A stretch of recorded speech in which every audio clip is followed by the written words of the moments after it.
মহাকাশে তারকাযুক্ত গ্রহের চেয়ে নাকি ভবঘুরে গ্রহের সংখ্যাই বেশি। সেই ভবঘুরে গ্রহের সন্ধানে নাসা ন্যান্সি গ্রাসরুমান স্পেস টেলিস্কোপ উৎক্ষেপণ করা হবে। ভবঘুরে গ্রহের সন্ধান সহ গ্রহমণ্ডল তৈরির রহস্য নিয়ে কাজ করবে টেলিস্কোপটি। 2027 সালে ভবঘুরে গ্রহদের নজরে আনতে যাত্রা শুরু করবে রোমান টেলিস্কোপ। আপাতত বিজ্ঞানীদের ধারণা, টেলিস্কোপের মাধ্যমে 400 ভবঘুরে গ্রহের সন্ধান পাওয়া যাবে। এসব গ্রহের অনেকগুলোই পৃথিবীর ভর সদৃশ ধারণা করা হচ্ছে। নাসার গবেষক ডেভিড ব্যানেট জানান, আমাদের ধারণা আমাদের গ্যালাক্সিতে তারার চেয়ে 20 গুণ বেশি ভবঘুরে গ্রহের অস্তিত্ব রয়েছে।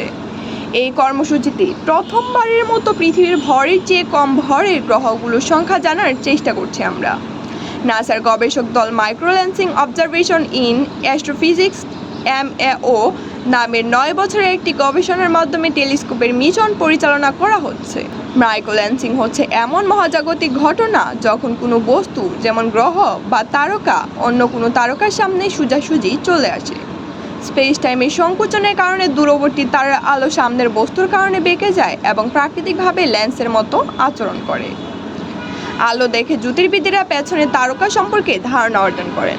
জাপানের ওসাকা বিশ্ববিদ্যালয়ের অধ্যাপক তাকাহিরো সুমি জানান, মাইক্রোল্যান্সিং এর মাধ্যমে কম ভরের উন্মুক্ত বা ভবঘুরে গ্রহের অস্তিত্ব টের পাওয়া যায়।